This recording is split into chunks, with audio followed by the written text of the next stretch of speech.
ลูกว่ะโอ้ยลูกมันไม่ต้อง10 คนเลยเดือน3ลูกหายไปครึ่งลูกแล้วเอา2 ลูกว่ะโอ้ยลูกมันไม่ต้อง10 คนเลย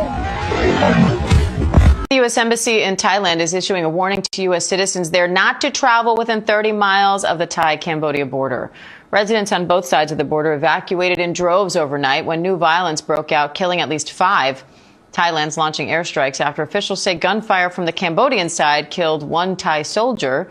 It's the biggest conflict between the two countries since they agreed to a ceasefire in July. Now the Thai Prime Minister says his government is committed to conducting all necessary military operations. People keep asking me between Thailand and Cambodia who is actually the aggressor. Let's be real, if you want to understand this, you need to look beyond the screaming headlines. This isn't just about a dispute, it is a clash of logic. First, the border. Thailand has always stuck to the watershed line, the natural physical reality of the mountains. But the conflict stems from old colonial maps drawn a century ago that didn't match the real ground. We aren't blaming history, we're just saying Thailand chooses to stick to geographical reality, while the other side clings to an old piece of paper that is a trap. Second, the aggressor. Notice that whenever their domestic politics get shaky, the anti-Thai rhetoric goes up. It's a classic move. Create external enemy to unite your people. Thailand doesn't do that. We don't need to hate our neighbors to feel proud of ourselves. Third, let's talk about information ecosystem. In Thailand, our media is free. We debate, we investigate, we can criticize our own government. Look at the other side. Independent outlets that exposed uncomfortable truths like Voice of Democracy were revoked and shut down. Journalists who don't follow the state narrative face legal threats. So realize this, the anger you see from there comes from a curated echo chamber, not the full picture. Fourth, the history of humanity. We must remember, in Cambodia's darkest hour, during the genocide crisis, it was Thailand, led by our royal family, that offered a lifeline. In 1979, Her Majesty Queen Sirikit, Queen Mother, established Khao Lan Center to save hundreds of thousands of lives, Cambodians' lives. Thailand didn't just share a border, we shared survival. This defines our national character. We hold the moral high ground through compassion. So, we don't scream back, we rely on international law, facts, and strategic patience. We don't need to be loud to be strong. That is how a mature nation handles its business. Imagine if the entire population of your city was forced to sleep in the mud tonight. Because right now, that's the reality for 200,000 Cambodians. They aren't homeless because of a flood. They aren't homeless because of an earthquake. They're homeless because the Thai military decided to launch an imperialistic war of aggression upon the Cambodian people. This is not self-defense. You don't defend yourself by shelling civilian villages. You don't defend yourself by using F-16 fighter jets to hunt farmers. This is a bloodthirsty regime trying to steal land, and they don't care how many innocent lives they destroy to get it. These 200,000 people have lost everything. Their homes, their farms, their safety. All because a general in Bangkok wanted a promotion. Please, wherever you are, don't look away. Share this video. ท่านนายกเขาเปิดช่องให้เจรจาอยู่หรือเปล่าครับผม คงไม่ใช่เจรจาแล้วครับถ้าเขาดำเนินการกับเราถึงขนาดนี้นะครับแล้วเราก็ได้ทำการตอบโต้ให้เขาเห็นเที่ยวนี้น่าจะชัดเจนแล้วว่าการตอบโต้ของเราเนี่ยมันไม่ใช่เป็นการตอบโต้เพื่อส่งสัญญาณแต่มันเป็นการตอบโต้เพื่อให้เขาเห็นว่าเขาไม่ควรจะเข้ามาคุกคามอธิปไตยของประเทศไทยแล้วนะครับดังนั้นการเจรจาก็คงไม่มีแล้ว จากนี้ไปประเทศกัมพูชาก็ต้องทำตามถ้าจะหยุดสู้รบกัน ก็ต้องทำตามสิ่งที่ประเทศไทยกำหนด แล้วก็เกิดเหตุมาเราได้คุยกับคุณทรัมป์แล้วก็คุณอันวาหรือยังครับ ไม่คุยครับ ต้องไม่เป็นต้องแจ้งเขาก่อน อันนี้เป็นเรื่องของประเทศไทยกับประเทศผู้กรณีครับ กังวลว่าจะส่งผลต่อการเจรจาภาษีไหมครับ ไม่กังวลครับ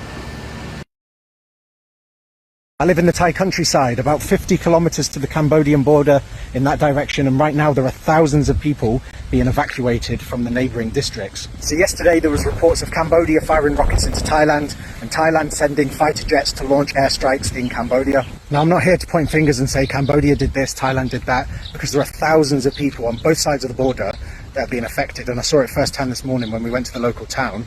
There were hundreds of cars, pickups, lorries, school buses, of people, families, young children, the elderly, who have packed up all the stuff as quick as they can and evacuated those districts that have been ordered to leave. And right behind me is the village temple, and it's now home to some of those that have been evacuated. Some families that have very, very little don't even have a car and have to jump in with others to get away. I think tonight we're going to go and get them some food and some water. I don't think they need blankets because it's pretty warm. But whilst the international news keeps saying, oh, what about Trump's peace deal, Trump's peace deal? There are real families, thousands of people being affected by this. And I want to finish with this. I try to stay as neutral as possible on the topic because it's very sensitive for both Thais and Cambodians. The conflicts have been going on for a long time. Also, I'm a foreigner in this country. I am a guest. Yes, my wife is Thai, my child is Thai, my business is here, my whole life is here, but it's not my place to pass judgment. And there's also a lot of misinformation online, so just be careful what you read.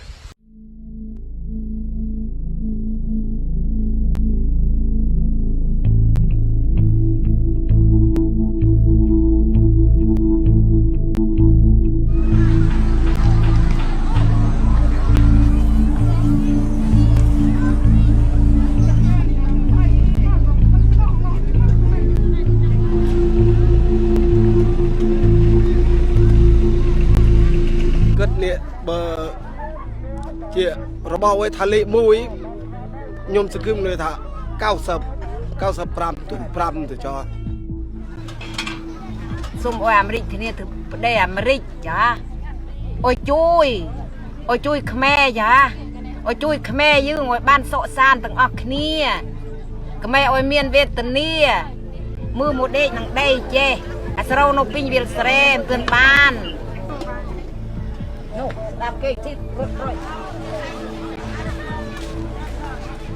rồi mình chọn ai chỉ kiềm bình ngay to tới tì côn chọn ai cả ô côn kiềm sụp sượp sang ai côn chọn ai chấp là sai nè sọc sang tiếp sai nè là côn.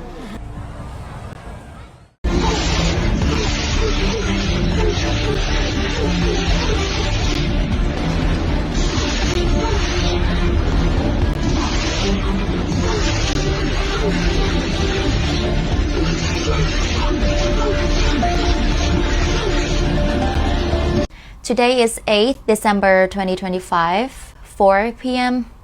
Here we go again, Thailand. We can't seem to catch a break.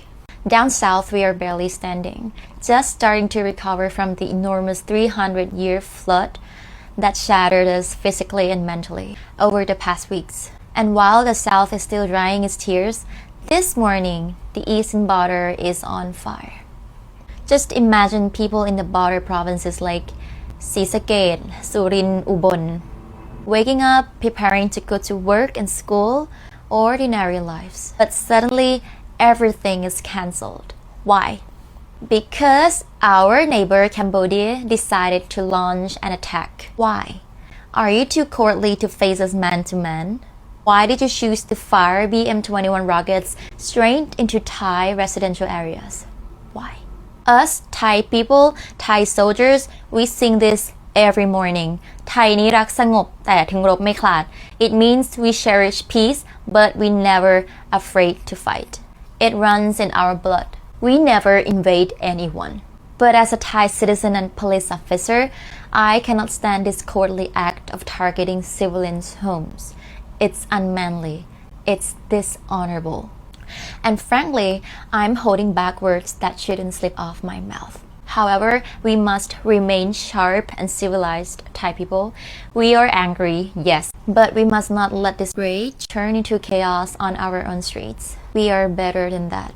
Importantly, we must separate the conflict from the innocent. Do not use violence or harassment against Cambodian nationals who are working legally here. They are not the ones pulling the trigger. While they act like cowards at the border, we must act with honor and discipline here at home. We must uphold the law and maintain order. Let's stand firmly behind our brave soldiers defending our sovereignty on the front lines right now.